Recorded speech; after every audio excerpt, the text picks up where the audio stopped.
Hey everyone, welcome to The Explainer. Today we're diving into an incredibly heartwarming story called True Friendship Has No Price.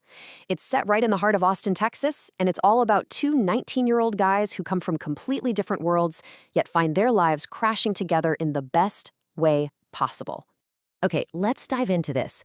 We really have to ask ourselves, what actually happens when a lonely millionaire's son and a struggling grocery store clerk team up to build a business empire? I mean, it sounds straight out of a Hollywood movie, right? But the reality of their partnership gives us some massive takeaways about ambition, loyalty, and the actual cost of success.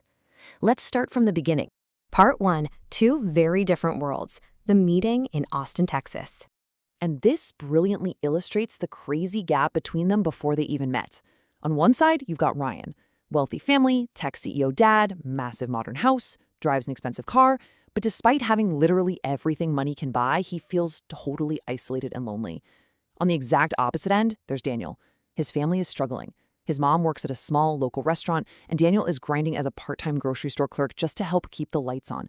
But he's got this incredibly kind heart and just a fierce determination. So the whole thing kicks off on a totally normal afternoon at a coffee shop near Ryan's college. Ryan accidentally drops his wallet, and we're talking a wallet stuffed with cash and credit cards. Daniel, who happens to be on a break from the grocery store next door, spots it. He immediately chases Ryan down and hands it back, completely untouched. He just says, "Excuse me, you dropped your wallet. You should be more careful." Ryan is just stunned, especially noticing Daniel's worn-out clothes. And that one brief, totally genuine exchange, that's what sparks this whole unlikely friendship. Once they start talking, it turns out they have way more in common than you'd think. They're both 19, both business students, and both have these massive entrepreneurial dreams.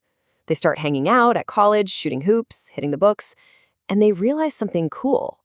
Ryan wants to build a giant tech company, and Daniel wants to create a local business to bring jobs to his community. Basically, their dreams were a perfect match, totally bridging that huge gap between their two worlds. Section 2. Building a Shared Dream. A Problem and a Partnership. Well, things get real pretty fast when Daniel's mom unexpectedly loses her job.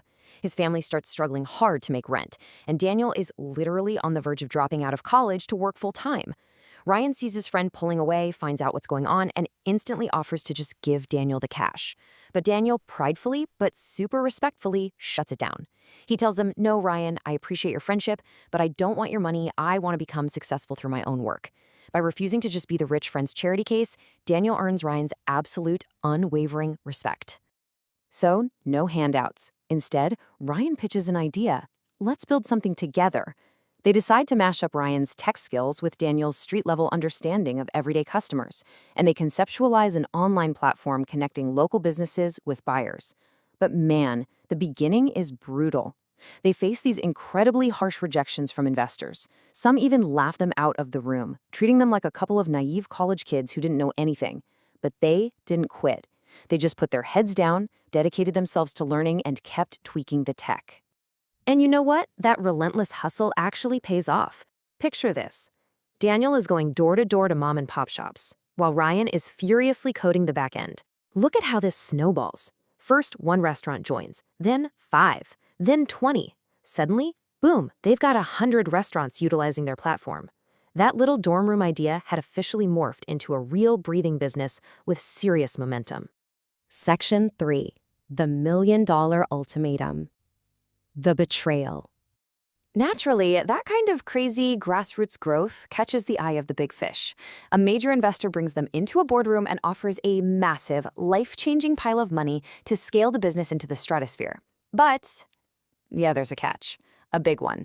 The investor insists that Ryan's father must become the majority owner of the company. Just like that, their independence was on the chopping block. So the crucial point is how these two friends react to this massive temptation. Ryan is completely blinded by the dollar signs. He's arguing that this is the opportunity of a lifetime. But Daniel sees it completely differently. He asks Ryan this piercing question. If your father controls the company, what happens to our original dream? For Daniel, handing over the reins meant completely selling out their community focus for a quick payday. This triggers their first major blowout argument. And Daniel, he just walks away, leaving the friendship basically in tatters. Section 4. A Crash and a Choice. Testing the friendship. Just a few days after that bitter fight, Ryan is driving home in this ridiculously heavy, blinding storm. The roads are slick, he loses control, and his car crashes violently into a roadside barrier. He's trapped and injured, but in this wild stroke of fate, Daniel actually happens to be driving past that exact area. He spots the car, recognizes it's Ryan's, and without even a single second of hesitation, totally forgetting the fight, he pulls over and drags Ryan from the wreckage to safety.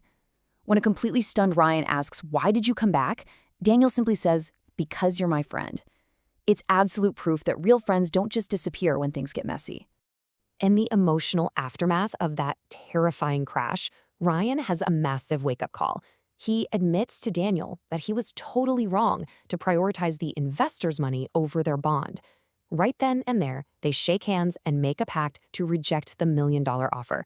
Instead, they choose to endure a much longer, harder, and more grueling path to success by building the company independently, rather than let money destroy the foundation of their friendship. Section 5. The True Value of Friendship. 10 years later.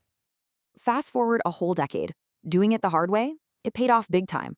Ryan is now a wildly successful entrepreneur, and Daniel is the chief operating officer of their massive company, a company that has created hundreds of jobs all across Texas.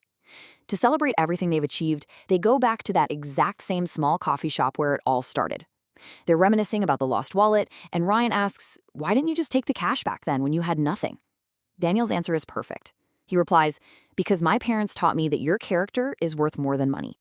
Now, what's really interesting about this slide is how it distills the absolute core moral of their story into a few universal truths. Think about it. Money can buy a house, but it definitely cannot buy a home. It can buy all the expensive clothes in the world, but it cannot buy respect. It can buy a fast car, but it cannot buy true friendship. Their journey is living proof that while two people might come from totally different worlds, true friendship doesn't care about bank accounts. It looks at hearts, choosing loyalty over cash every single time. As we wrap up this explainer, I want to leave you with a thought directly inspired by Ryan and Daniel's incredible journey. The greatest wealth isn't the number in your bank account, but the people who stand right beside you when you have absolutely nothing to give them. So I have to ask you, who is standing beside you? Thank you so much for exploring this fascinating story with me today, and make sure you keep investing in the wealth that truly matters.